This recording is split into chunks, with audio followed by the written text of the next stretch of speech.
Se parlare di autonomia è lesa maestà, facciamo poca strada insieme. Il messaggio del governatore Zaia a Fratelli d'Italia nel dibattito acceso da giorni, dall'onorevole De Carlo il tentativo di smorzare i toni.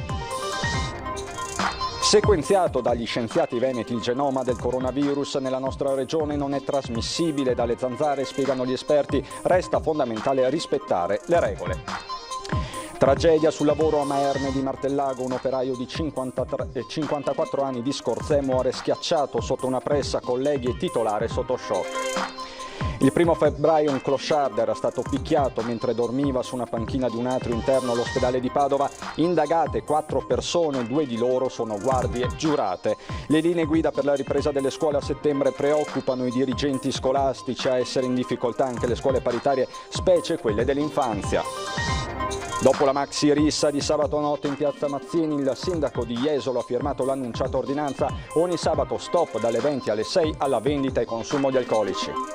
La scomparsa dello storico imprenditore trevigiano, alla Camera ardente tante persone a rendergli omaggio. Domani mattina i funerali, tra le molte personalità attese anche Romano Prodi. Esame di maturità via web per il 37enne migrante della Costa d'Avorio all'interno della caserma Serena. Dopo l'emozione della prova, un solo obiettivo: trovare lavoro e iscriversi all'università.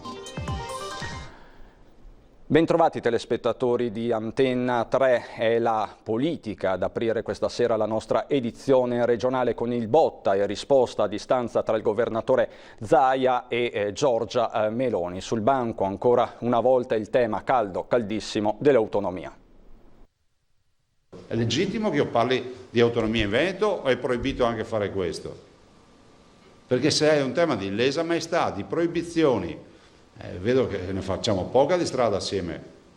Io inviterei tutti a fare, non dico un passo indietro, un passo a lato e guardare in faccia la realtà. In Veneto, i veneti hanno bisogno di tranquillità, punto. E la tranquillità gliela dai ai veneti se ti impegni sull'autonomia. Non si placa la polemica a distanza tra il governatore del Veneto e la leader di Fratelli d'Italia Giorgia Meloni, dopo che Zaia aveva chiesto un impegno scritto da parte degli alleati a sostegno dell'autonomia, parole che poco erano piaciute alla stessa Meloni. Se poi è lesa maestà porre la questione sull'autonomia, allora vabbè, allargo le braccia e dico, prenderemo quello che passa al convento, però di certo a questo punto diventa la condizione sine qua non. Meloni che aveva ribattuto chiedendo in cambio alla Lega un impegno a sostegno del presidenzialismo. Uno che ha sempre preso i voti personalmente, ha problemi di sostenere il presidenzialismo. Io no, ma ho detto non c'entra nulla con il discorso che sto facendo io. Forse qualcuno si è offeso perché ho detto che l'italianità non passa solo nello sventolare il tricolore, ma anche nel sostegno all'autonomia, sottolinea ancora il presidente del Veneto.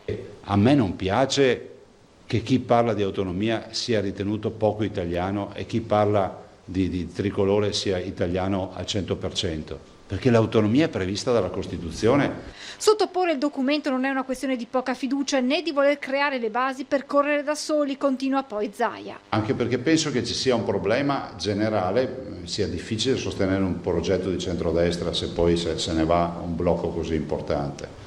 Conosco Giorgia Meloni, continua il governatore, e la considero una persona intelligente. Mi spiace che stia dando una lettura distorta a questo dibattito. Mi sarei aspettato un colpo di teatro e qualcuno dicesse: dove c'è il contratto? Firmiamolo.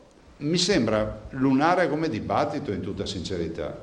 Perché allora io dico, ma a sto punto vuol dire che vuoi tenere in piedi il dibattito? Perché se da Fratelli d'Italia si vuole chiudere il dibattito, si dice, Zaia dica qual è il testo, anzi lo sanno già, e noi abbiamo queste modifiche e siamo disposti a firmarlo. E invece vedo che c'è la volontà di non chiudere, e cioè questo sì mi preoccupa, se posso dire questo mi preoccupa. Cerca di smorzare la polemica il coordinatore regionale di Fratelli d'Italia Luca De Carlo, che parla anche di altro come i temi occupazionali ed economici.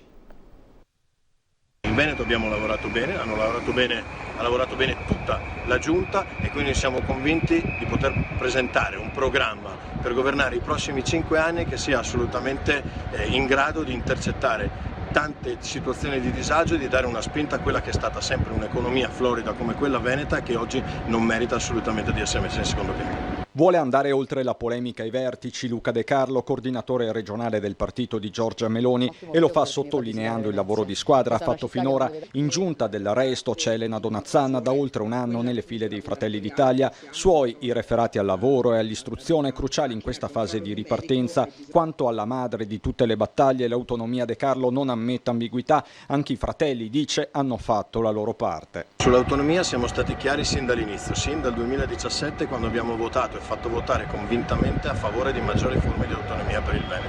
Siamo a favore dell'autonomia, siamo a favore di una riforma presidenziale, siamo anche a favore di una norma anti-inciucio che non consenta alla gente di poter cambiare schieramento una volta eletti con una coalizione. Ma nella campagna elettorale per le regionali non si dovrà parlare solo di autonomia. Il Covid mette in primo piano anche i temi dell'economia.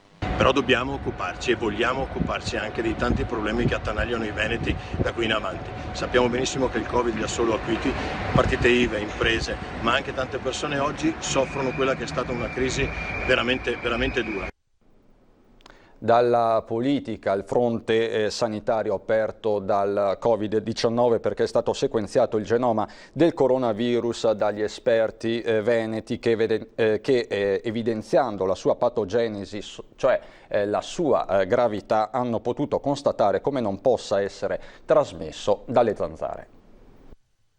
Abbiamo dimostrato che sia le zanzare tigre tanto fastidiose che le nostre normali zanzare, quelle serali, non sono in grado di trasmettere il coronavirus, quindi su questo possiamo stare tranquilli. Parola della direttrice dell'Istituto Zooprofilattico delle Venezie, anticipando importanti punti della ricerca appena ultimata. Lo studio appena concluso, non è ancora pubblicato, ma ha portato a concludere che questo rischio non c'è. Notizie di grande conforto, visto il risvegliarsi dei fastidiosi insetti con l'innalzamento delle temperature di questi giorni. Le zanzare danno fastidio, possono trasmettere altre malattie, ma non c'entrano nulla con l'epidemia di coronavirus. Nemmeno gli animali domestici trasmettono il virus, ma al contrario siamo noi umani a contagiarli. Parliamo di gatti e cani, sappiamo che possono essere suscettibili, ossia possono prendere la malattia dal padrone,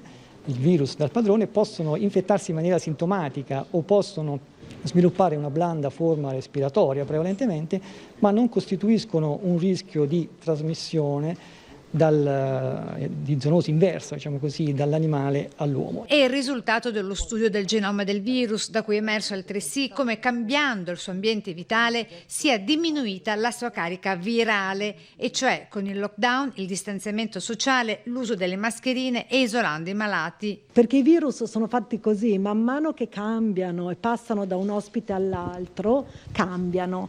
Ma ad oggi non abbiamo identificato noi, ma nessun altro gruppo di ricerca a livello mondiale, delle mutazioni che ci possano far dire chiaramente che il virus è diventato più o meno pericoloso. Magari lo vedremo più avanti, ma ad oggi non abbiamo questa informazione. Certamente è cambiato completamente il nostro atteggiamento e abbiamo messo una serie di ostacoli al virus. Ostacoli che è bene perdurino, visto che il virus vive con le basse temperature, aria condizionata compresa. Certo è che se si creano le condizioni per cui si possono ridurre le dimensioni di queste particelle, pensiamo a una riduzione dell'umidità, per esempio, ci possono essere le condizioni in cui c'è un ricircolo d'aria forzata, ci può essere quello che in alcuni contesti è stato fortemente sospettato, come appunto nella nave da crociera, in cui ci possono essere anche una trasmissione per quella via lì. Tragedia sul lavoro questa mattina a Maerne di Martellago, a perdere la vita un uomo di 54 anni. Aveva appena iniziato il suo turno di lavoro. Pochi minuti dopo le 7 la tragedia. Michele Favaro, 54 anni, dipendente della ditta DR Costruzioni, è rimasto schiacciato sotto una pressa piegatrice. Operaio, conosceva bene il macchinario, specializzato nel settore. Cosa sia accaduto lo diranno gli uomini dello Spisal e i carabinieri intervenuti sul posto. Per l'azienda parla il legale Federico Doni. So che è rimasto schiacciato all'interno di una pressa. Non so per quale motivo, non so se sia stata una negligenza del dipendente o un difetto di misura di sicurezza, tenderei ad escluderlo. Di buon conto si vedranno poi quali sono gli accertamenti specifici della Spisa, la quale ha tutte le documentazioni delle macchine, ha svolto tutti gli accertamenti sui singoli pezzi del macchinario della macchina che è stata coinvolta e che è stata responsabile della morte del dipendente, ha assunto a sommare informazioni tutti i dipendenti della DR. Lui era da solo quando è accaduta la tragedia? Non era da solo a lavorare in quel macchinario, non era da solo all'interno del capannone. Quindi sono stati i colleghi a chiedere aiuto? È stato un collega a soccorrerlo e a chiedere aiuto. L'azienda, una fabbrica di carpenteria, si era da poco trasferita a Maerne di Martellago, una decina i lavoratori che questa mattina non riuscivano a darsi pace. Sotto shock anche il titolare Sauro De Rossi. Mai accaduta una tragedia simile, ci spiega il legale. Incidenti di questo genere non sono mai avvenuti in questa società.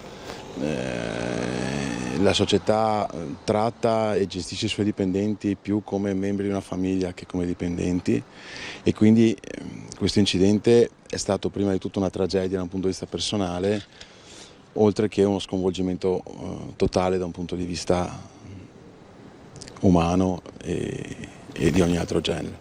Gli uomini dello Spisa lo hanno sentito i colleghi della vittima, hanno raccolto le testimonianze. Favaro sarebbe rimasto intrappolato sotto la pressa. A nulla sono serviti i soccorsi dei colleghi che lo hanno liberato e di sanitari giunti sul posto. Il 54enne è morto sul colpo. Allo Stato ci sono accertamenti che la Spisa sta facendo, che ha terminato da poco e che daranno i risultati che daranno. Vedremo poi il pubblico ministero quando ci metterà a disposizione gli atti, ma per ora io più di questo e più di un ricordo della vittima io non posso dare per conto. Lui da quanto lavorava qui? A quanto mi risulta lavorava mi pare dal 2014. Michele, 54 anni, abitava a Scorzè, lascia la moglie e 3 figli. E su questa tragedia interviene anche la FIOM CGIL. Un altro incidente mortale sul lavoro, l'ennesimo. L'ennesimo incidente mortale sul lavoro, ed è inconcepibile che nel 2020 una persona si rechi a lavoro e non torni a casa. È una battaglia che come FIOM stiamo portando avanti ormai da tempo sugli infortuni mortali sul lavoro, e in questo momento mi sento solo di esprimere la mia vicinanza e il mio messaggio di cordoglio alla famiglia, e le autorità competenti dopo verificheranno le cause, le dinamiche e accerteranno le colpe di questo grave infortunio mortale che purtroppo è occorso questa mattina in questa azienda. Schiacciato dalla pressa, cioè sembra veramente assurdo questa dinamica. Assolutamente sì, come dicevo prima, adesso ci saranno delle indagini e accerteranno le colpe. È chiaro che però la sicurezza, qui c'è stato sicuramente un passaggio che non è andato come doveva andare. In questo momento qui è inutile anche andare a cercare noi come sindacato le colpe, e ci uniamo solo al cordoglio, un messaggio di cordoglio alla famiglia. E ancora la cronaca, ma andiamo a Padova. Il 1° febbraio era stato picchiato mentre stava dormendo nelle panchine davanti al CUP nell'atrio interno all'ospedale di Padova. La vittima, un senza fissa dimora che si era rivolto alle forze dell'ordine. L'uomo aveva riportato ferita al braccio. A distanza di quasi 4 mesi la Procura di Padova ha chiuso le indagini sul pestaggio del clochard. Indagate 2 guardie giurate della ditta in servizio presso l'azienda ospedaliera e 2 persone già note alle forze dell'ordine che insieme ai vigilantes avrebbero preso parte al pestaggio. Stando alle dichiarazioni dell'uomo cittadino dell'Est, 5 persone lo hanno aggredito alle 4 del mattino mentre per l'appunto dormiva. La vittima ha raccontato di essersi svegliato di soprassalto a causa delle botte. I 4 sono quindi indagati per lesioni gravissime e aggravate dal fatto che la vittima stava dormendo e non ha potuto per questo difendersi. Dopo la maxi rissa di sabato notte in piazza Mazzini, siamo a Jesolo. Il sindaco Valerio Zoggia ha firmato l'annunciata ordinanza anti-alcol. Il provvedimento sarà valido tutti sabato e recepisce le indicazioni espresse dalla Prefettura di Venezia contro la cattiva movida. Partirà il prossimo 27 giugno e durerà fino al 12 settembre, coinvolgendo il lido di Jesolo, Arenile compreso. Avrà efficacia dalle 20 del sabato e fino alle 6 del giorno successivo. Sarà vietata la detenzione, il consumo e la vendita per asporto di bevande alcoliche di qualunque graduazione in contenitori di vetro, in lattine, effettuata anche attraverso distributori automatici. Poi ci sono anche altre limitazioni di dettaglio. La violazione in ogni caso di quanto stabilito comporterà una sanzione di ben 400 euro. Andiamo a Belluno, dove un gruppo di giovani del posto, dopo aver passato la serata in un locale del centro cittadino per festeggiare un compleanno, si sono trattenuti in Piazza dei Martiri creando assembramenti non consentiti dalle disposizioni di contenimento del Covid-19. Per questo motivo sono intervenute 2 volanti della Questura di Belluno che, dopo aver accertato i fatti, hanno provveduto alla notifica dei verbali per una sanzione amministrativa di 400 euro. Ed è polemica, parliamo adesso di scuola, per le linee guida in vista di settembre. In trincea anche i dirigenti scolastici. In Veneto le scuole paritarie dell'infanzia rappresentano circa il 65% dell'offerta formativa. La provincia di Padova conta il numero maggiore, tuttavia ad essere in difficoltà con la ripresa di settembre saranno proprio loro. Siamo stati esclusi dalle linee guida del governo, il grido d'allarme lanciato da FISM, Federazione Italiana Scuole Materne. Oggi però un 10% di scuole le vediamo con grandissime difficoltà a riaprire, quindi i numeri ci fanno un po' paura. Tenete presente che FISM Padova è la FISM più numerosa del Veneto, avendo circa 17.500 bambini. Voi pensate cosa vuol dire raddoppiare il personale? Vuol dire che da 2.500 passiamo a 5.000 persone, è insostenibile. Insomma, il rischio è che molte scuole paritarie possano chiudere. Secondo le direttive del governo, gli spazi scolastici dovranno essere completamente trasformati, gli alunni suddivisi in gruppi che si alternano con didattica in presenza e online, con lezioni della durata di 40 minuti. Con i numeri di insegnanti che abbiamo no, perché non possiamo farlo, perché per contratto c'è un monte ore di impiego e quindi non è possibile farli lavorare 2 volte in una giornata. Il problema grosso, che ancora non lo sappiamo perché non è deciso dalle linee guida, sono i numeri delle sezioni, come verranno composte, perché nelle linee guida c'è scritto di ridurre il numero dei bambini, questo vuol dire raddoppiare il numero degli insegnanti e noi siamo già in difficoltà adesso perché la cassa integrazione non è sufficiente per pagare i nostri dipendenti. A questo si aggiungono poi i costi di sanificazione degli ambienti e tutto ricade sulle spalle dei presidi chiamati a decidere sulle modalità di studio. Se da una parte lo Stato ha dato responsabilità ai dirigenti scolastici, da noi la cosa diventa molto più difficile perché tutte le modifiche, tutte le integrazioni che vogliono, noi le dovremmo sopportare di tasca nostra e l'aspetto finanziario ci preoccupa non poco per le modifiche che ci vengono richieste. Esame di maturità via web per il 37enne migrante della Costa d'Avorio all'interno della caserma Serena di Casier. Dopo l'emozione della prova, un solo obiettivo: trovare lavoro e iscriversi all'università. Fare anche ingegneria di metalmeccanica se possibile. È l'Italia che mi ha dato questa opportunità, quindi deve rimanere in Italia per lavorare. A volte le prospettive cambiano, e di molto. La priorità per l'ivoriano Patrice Kwame 3 anni fa era sopravvivere, aggrapparsi alla vita nelle insidie mortali del Mediterraneo. Ora la priorità del 37enne è iscriversi a una facoltà universitaria e proseguire un cammino voluto e perseguito con tutte le forze. Una volontà di ferro per i richiedenti asilo che dalla caserma Serena ha sostenuto via web l'esame di maturità in una mattina per lui storica. Istituto professionale Fermi, Patrice faccia a faccia virtualmente con la commissione per diventare perito meccanico. Un colloquio di un'ora online, dato lo stato di quarantena per i 2 casi di positività all'interno della struttura di accoglienza. Adesso conto di poter trovare un impiego e insieme di potermi iscrivere alla facoltà di ingegneria meccanica, ribadisce Patrice. Una fuga dalla guerra in Costa d'Avorio nel 2012, qualche mese in Mali, quindi in Algeria dove ha lavorato come muratore e infine in Libia, trattato da schiavo fino al 2017 quando gli è stato possibile cercare di scappar via in mare rischiando il naufragio. Oggi una prova diversa, come diversa è la vita di Patrice, anche se i timori per l'esame non mancavano. Questo tipo di esame in un altro paese che il mio paese di nascita. Nell'esame abbiamo toccato un po' tutte le materie, spiega, dalla storia alla Costituzione italiana, dall'inglese alle funzioni di economia aziendale. Lui che quando arrivò non sapeva una parola di italiano e faticava persino a far capire cosa chiedere a colazione. Quando ho finito di fare la colazione sono andato al mediatore per chiedere che io voglio andare a scuola. vogliono imparare la lingua. Da Casier a Sant'Antonino, dove da ieri mattina è aperta la Camera Ardente per Aldo Ottoniana, tante le persone che anche oggi si sono recate per rendergli omaggio. Domani alle 11 nella parrocchiale si svolgeranno i funerali, dove è già prevista una folla tra cittadini ed ex dipendenti, ma anche nomi famosi dell'imprenditoria e della politica. Potrebbe esserci anche Romano Prodi domani alle 11 alla chiesa di Sant'Antonino per l'ultimo saluto all'amico e consigliere Aldo Ottoniana. Con lui molti altri nomi dell'Italia, della Prima Repubblica, ma soprattutto dell'imprenditoria italiana.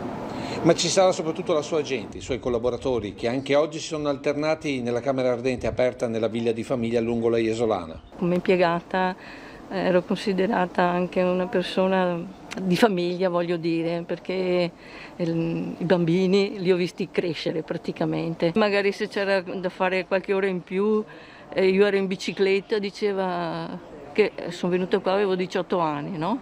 Diceva: Claretta, ti porto a casa meno, sta a aver pensiero.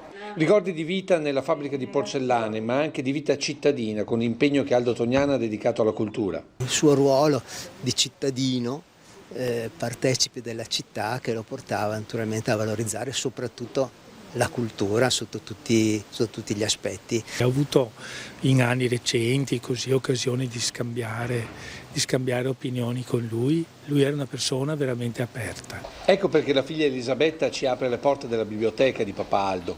Qui ci sono 5.000 libri non solamente raccolti. Lui li ha letti, non ha messo qui i libri così per esposizione, lui li ha veramente letti, tutti i libri, e quindi aveva una cultura enorme. Andava molto orgoglioso perché pensava di trasferire ai figli e ai nipoti il suo sapere, e quindi ha dedicato questa biblioteca ai nipoti perché voleva che leggessero quanto aveva letto lui nella sua vita.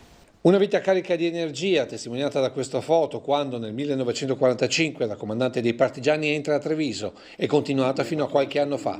Guidava la macchina da solo e andava alla prima della Scala fino a 94 anni, tornando alle 4:30 della mattina solo con la macchina, e tante volte a 94 anni anche dimenticandosi il telefonino.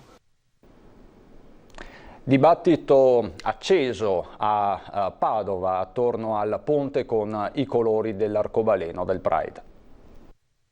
Perché è colorato così il ponte? No, non lo so perché. Immaginiamo per il nuovo movimento che è iniziato in America, con le uccisioni forse dei ragazzi di colore. Per il Pride direi, però l'ho appena visto ora, sto arrivando alla stazione, quindi non ho molto un'opinione, però... Padova? No, per niente, sono di Milano. Qualcuno è confuso, qualcun altro lo sa. Sono i colori della bandiera arcobaleno del Pride, quelli che campeggiano sul ponte di Corso del Popolo. Il comune di Padova li ha fatti dipingere in vernice non invadente che si scolorerà con il tempo e con la pioggia per celebrare Padova, città dei diritti e senza discriminazioni. In alternativa alla sfilata del Pride, che causa coronavirus non si potrà fare. Una scintilla colorata per la querel politica che tra le altre carte sul banco ha posto la vicinanza alla giottesca Cappella degli Scrovegni, davvero a 2 passi dal colorato ponte. Da una parte l'amministrazione Giordani compatta, dall'altra la minoranza, e intanto sul ponte i cittadini passano. È molto bello secondo me, poi è bello esteticamente anche, quindi quello è un tocco in più. Secondo me è molto essenziale essere molto aperti nel modo in cui li sopportiamo, se no non è supporto vero. Siamo solo lì nei margini e veramente loro poi non hanno supporto vero. Il Pride è un po' superato come evento, però penso che sia invece utile tenere attenta l'attenzione su queste cose, sono d'accordo. Mi sembra una cosa un po' inutile, però è carina da vedere, sì. Diciamo che si poteva incentrare lo sforzo e il denaro in altre maniere, forse. È uno spreco di denaro che in questo momento non è un po' inutile sprecarlo così. È bello sicuramente da vedere, ma data la situazione non ha molto senso. È uno spreco. Ci possono usare per altre cose più importanti. Bello! Più siamo inclusivi meglio è, tenere fuori le persone non serve a niente. Poi si può discutere sui modi e sui toni, ma più si dialoga meglio è. Mi piace molto, poi lo vedo con i suoi occhi ed è bello perché lei ha detto: mamma, coloriamo anche l'altro lato. Mi piace? Sì, mi piace, Lo terrebbe così sempre sto ponte? Se io lo vorrei sempre? Ma perché no? Porta un po' di allegria, no? Con tanta tristezza che c'è. Per questa edizione regionale è davvero tutto, vi ringrazio per l'attenzione, adesso ci sono le previsioni del tempo, buon proseguimento.